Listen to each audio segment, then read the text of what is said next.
Hello there, I'm Lloyd Evans. Welcome to the attic. It's time for another voicemail. Today's voicemail is from an anonymous caller. Let's listen to what they have to say.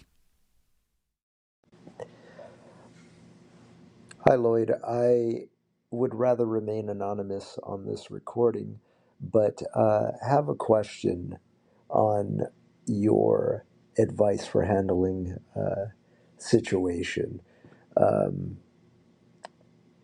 Recently, I had a talk with the elders after not having participated as an active member in the congregation for about 7 or 8 years. Uh, really just been living my life, doing my own thing, and had no desire to return back to the organization. My ex wife is still a Jehovah's Witness, and we share a son together.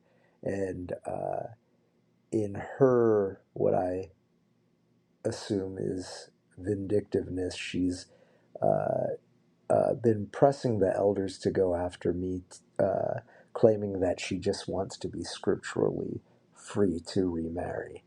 Um, Long story short, after the elders began harassing coworkers of mine who happen to be current Jehovah's Witnesses as well, um, I reached out to the elder that had been asking questions about me to those coworkers or that coworker, and told him, "If you want to talk, I'll talk to you." What ended up happening was kind of confusing because he made sure to have another person there on the phone call with him, which was unexpected for me. At that point, I should have known better than to continue the conversation, but I basically admitted that I had been have been in a relationship with a woman, and so my ex is free to remarry. At that point, they've been pressing for a judicial committee meeting, which I have told them firmly I do not will not subject myself to, um, and and have basically told them I have nothing further to say. That if the conversation was regarding my ex's ability to remarry, if that's what she wanted, then that's done, right? Um, they have gone as far as sending a certified letter now to the address I was going to move to, which is funny because I've not moved yet. So I know they've been in contact with my ex, who has my new, soon to be new address, because, because again, we share custody of a child. Um, Long story short is I would not care about being disfellowshipped if it weren't for potentially losing the association of my family. Um, I'm not sure how I should respond at this point. After I saw the certified letter, which I got after the scheduled meeting, I have been using stall tactics to try to delay a meeting with them, which I know is going to be either inevitable that I go to, or they will just hold the meeting in my absence and disfellowship me. So, not sure if there's anything you would recommend in terms of doing um to maybe get them to back off, or anything I can do. I've seen things about, cease and desist letters, which don't really seem like they'll work according to what I see in the latest handbooks from the elders, um, threatening, legal action, and threatening to sue personally for libel or slander, etc. just don't know if it's worth going that route or if I just need to accept the fact that my fate is kind of sealed at this point. So, anything you would suggest or any insight you have in this area would be much appreciated. Thank you.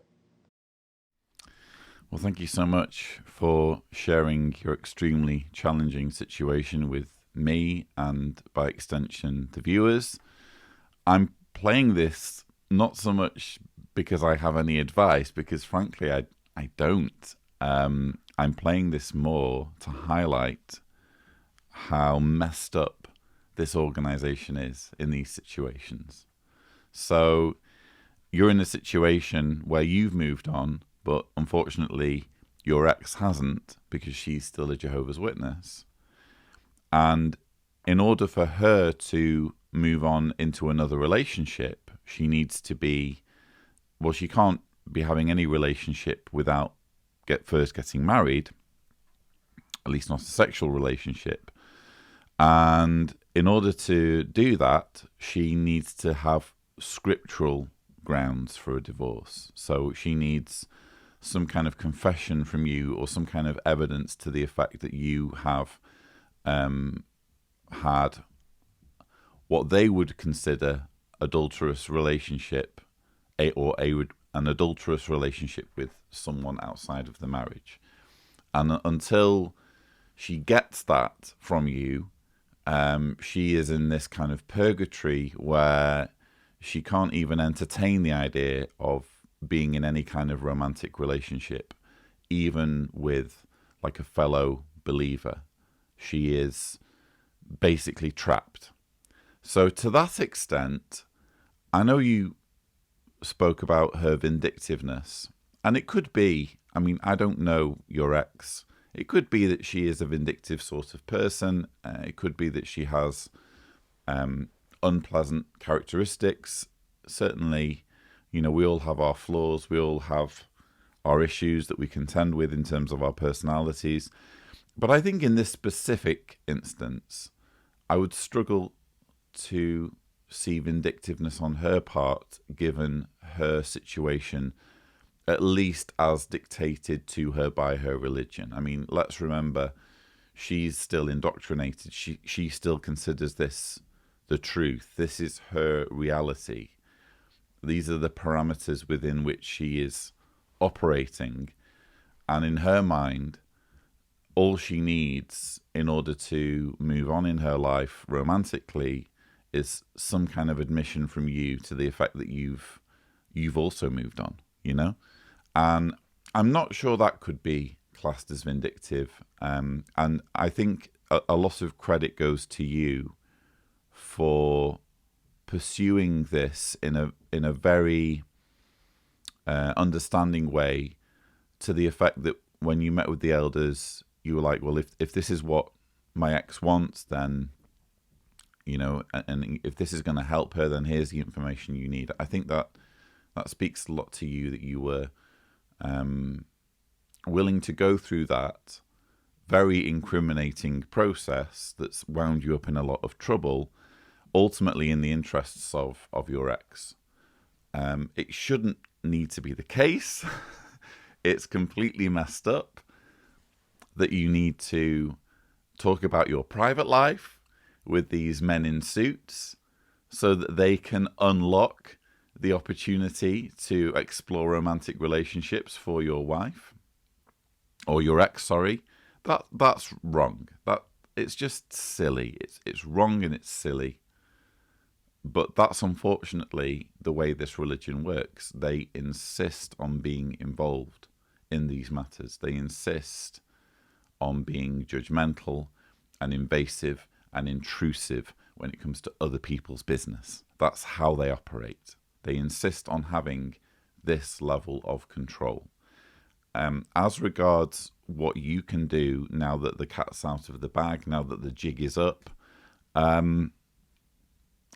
it doesn't look great, to be honest. I think it is more a case of just adjusting to the new normal as quickly as you can. You have kind of had a bit of a honeymoon period, it seems, of 7 to 8 years where you've been inactive and you've just been able to live your life without being flustered, without being hounded. But 7 to 8 years is a long time for your ex, I would suggest, to just be completely single and not even entertaining any aspirations of being in a romantic relationship. I guess for you, it's like I said, it's a case of accepting this situation that's being forced on you, albeit very, very unfairly. It's wrong that you should be fearing or fretting over the relationships you have with family members who are Jehovah's Witnesses. It's so wrong. But unfortunately, this is the reality that, myself and many others watching this video are contending with. I don't think the legal route is necessarily going to bring you the relief that you would like. I think that there's always a chance. If you just had infinite reserves of cash that you could throw at a lawyer, there's always a chance that you can at some point intimidate them or stall them or delay them. But if you don't have limitless amounts of cash, and if you don't have the patience to endure potentially years of litigation, probably the easiest thing to do, or the most obvious thing, painful though it is to just accept the inevitable, accept that this is how it was always going to be eventually. And you've had, like I said, a 7 to 8 year run of just being free from any hassle. Then they start hounding you through your job, through your coworkers. I mean, again, this is all the evidence you need. Exhibit A in the case for this is a cult. They're coming at you through your coworkers. It sucks. It's not fair. It's wrong, and it's painful. But I believe you have the strength to deal with it, because so many of us have had to find that strength and are able to find that strength.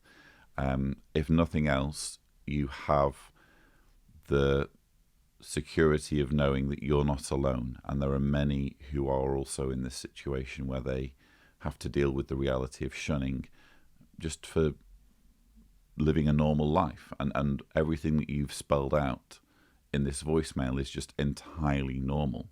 There's nothing wrong about moving on from one relationship to another. So I'm very sorry that this has happened to you. It must be very, very distressing to deal with friends and family no longer talking to you.